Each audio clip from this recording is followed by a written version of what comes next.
What if everything you thought you knew about the most secret place on Earth was a lie? Welcome to SherlockMode. Deep in the Nevada desert, 83 miles northwest of Las Vegas, lies a place that officially does not exist. Area 51, Groom Lake, Paradise Ranch, Dreamland. The names change, but the secrets remain. For decades, the U.S. government denied its very existence, until 2013, when the CIA finally admitted the truth. But what they revealed was just the beginning of a darker story. April 12, 1955, 4 men flew over the Nevada wasteland in a small aircraft. CIA officer Richard Bissell, Colonel Osmond Ritland, aerospace engineer Kelly Johnson, and test pilot Tony Levier. They were hunting for the perfect place to hide America's most advanced spy technology. Below them, they spotted what looked like an old airstrip near a dry lake bed called Groom Lake. The pilot decided to land. What happened next almost killed them all. The airstrip that looked solid from the air was actually ankle-deep dust. If they had tried to land there, the plane would have crashed. But they had found their secret location, a place so remote, so hidden, that it would become the most mysterious military base in the world. Within months, construction began, but the workers needed a reason to come to this godforsaken place. Kelly Johnson had an idea. He would call it Paradise Ranch, a name so appealing, workers might actually want to go there. The reality was far from paradise. Scorching heat, isolation, and complete secrecy. But what they were building there would change the world. The U-2 spy plane could fly at 70,000 feet, higher than any aircraft before it. Test flights began in July 1955, but something unexpected started happening. Commercial pilots flying at 20,000 feet suddenly saw silver objects high above them, reflecting the setting sun like fire. UFO reports flooded into the Air Force. Project Blue Book, the government's UFO investigation unit, was overwhelmed. The truth was classified. The government could not tell people what they were really seeing. So they let the mystery grow. And with it, the legend of Area 51 was born. But the real conspiracy was darker than anyone imagined. In the 1980s, a U.S. Air Force colonel walked into a bar near Area 51. He gave the bar owner photographs, images of what looked like flying saucers. The photos were pinned to the walls, spreading the story that Area 51 was testing alien technology. But in 2023, that same colonel confessed to Pentagon investigators. The photos were fake. The Pentagon had been spreading disinformation about UFOs to hide their real secret weapons programs. They were testing the F-117 stealth fighter, designed to penetrate Soviet air defenses undetected. The alien stories were the perfect cover. Who would look for secret aircraft if everyone thought they were seeing spaceships? But then came Bob Lazar. In 1989, this man would change everything. On November 11th and 13th, 1989, Las Vegas television viewers heard an incredible story.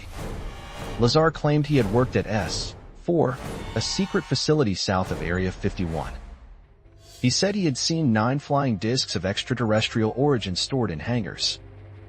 He described anti-gravity reactors powered by element 115, impossible to create on Earth. He claimed the U.S. government had 500 pounds of this alien material. But there was a problem. Lazar could provide no proof of his education or employment. MIT and Caltech had no record of him ever attending. His story began to crumble. Scientists declared him a fraud. He had criminal convictions for running a prostitution ring and selling illegal chemicals. Yet his story launched 1,000 conspiracy theories and made Area 51 a global phenomenon. The mystery deepened when strange lights were seen over the test site. Aviation Week magazine reported craft maneuvering in ways beyond known technology. But were these alien visitors or something far more terrestrial and sinister? The real horror story of Area 51 was happening on the ground. Workers at the base were dying. Strange illnesses, mysterious cancers, unexplained deaths. Walter Kasha, a sheet metal worker, suffered for years. His skin cracked and bled, turning bedsheets red. His guts ached constantly. When they found the kidney cancer, even morphine couldn't stop the pain. He died in April 1995, a wraith at 73 years old. Robert Frost, another worker, died at 57. Biopsies showed his body was full of toxic chemicals. Their widows demanded answers.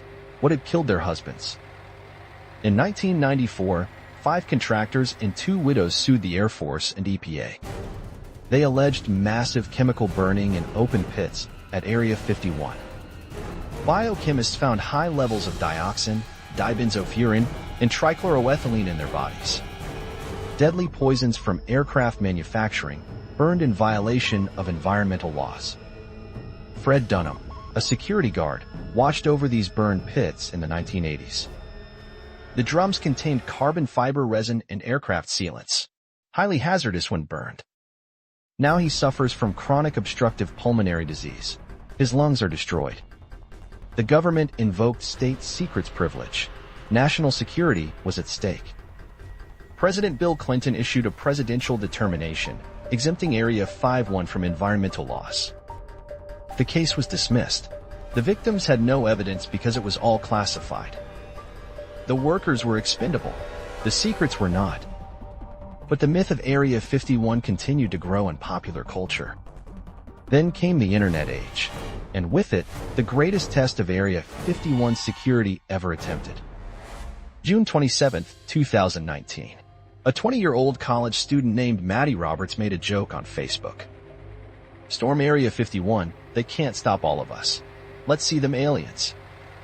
It was meant to be funny, but within days, it became a global phenomenon. More than 2 million people said they were going. 1.5 million marked interested. The plan was to Naruto run toward the base, moving faster than bullets. The Air Force issued warnings. Nevada officials prepared for disaster.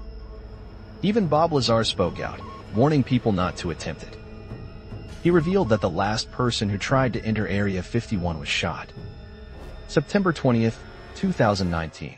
The day of reckoning arrived. Only 150 people showed up at the gates. The storm had become a drizzle.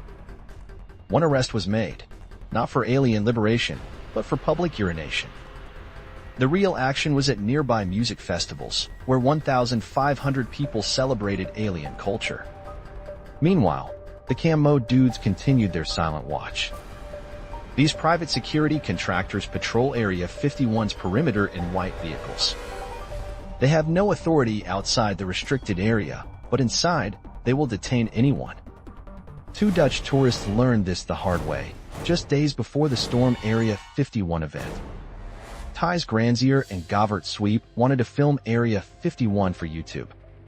They were found 3 miles inside the Nevada National Security Site. They claimed they could read the no trespassing signs but ignored them anyway. They were sentenced to jail time and fined $2,280 each. Their equipment was confiscated. The message was clear. Area 51's secrets are protected by more than just alien technology. The base sits within the Nevada Test and Training Range, where over 1,000 nuclear weapons were tested. Radioactive fallout contaminated the area for decades, yet workers were sent there anyway. The government knew the risks. Environmental assessments identified plutonium, uranium, and other deadly isotopes. But they decided the benefit to national security outweighed the environmental liability. Translation: American lives were expendable for American secrets. Today, Area 51 remains active. New technologies are still tested there in complete secrecy. Satellite imagery shows constant expansion and new construction projects. The perimeter is defended by thousands of CCTV cameras and motion sensors. Armed guards patrol 24 hours a day with zero tolerance for intruders.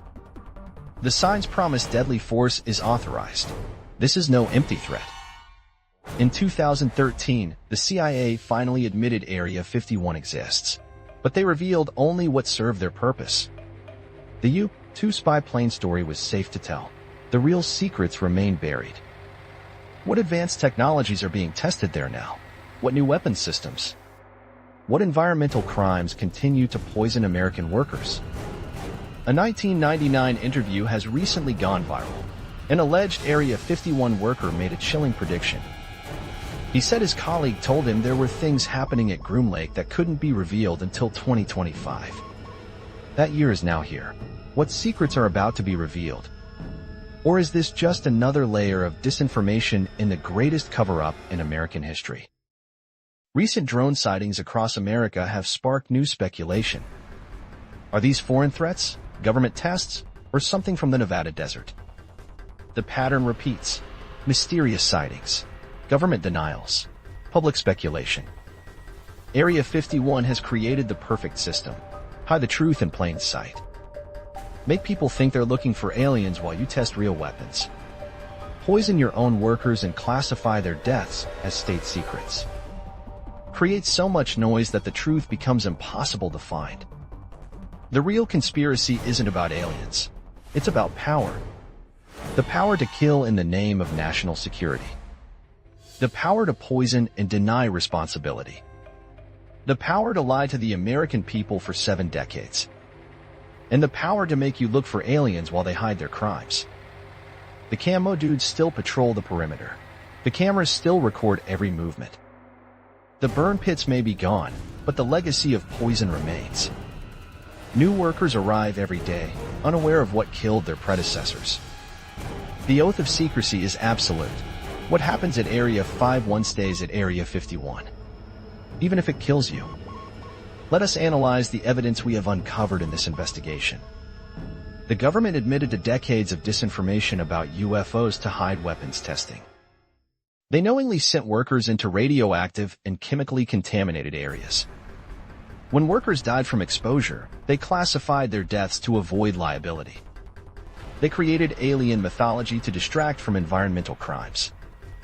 The evidence suggests Area 51 is not hiding aliens, but something far more sinister. A systematic program of human experimentation through environmental exposure. The perfect cover story, hiding American war crimes behind alien fiction. The workers who died were not casualties of alien encounters. They were victims of their own government's willingness to sacrifice American lives for military advantage.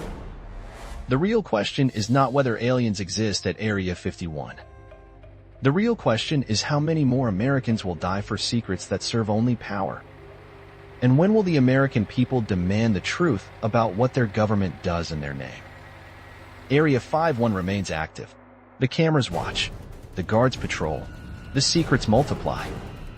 But now you know the real story behind America's most secret place. The aliens were always just a distraction. The real monsters were human. If you enjoyed unraveling this mystery, like and subscribe to Sherlock Mode.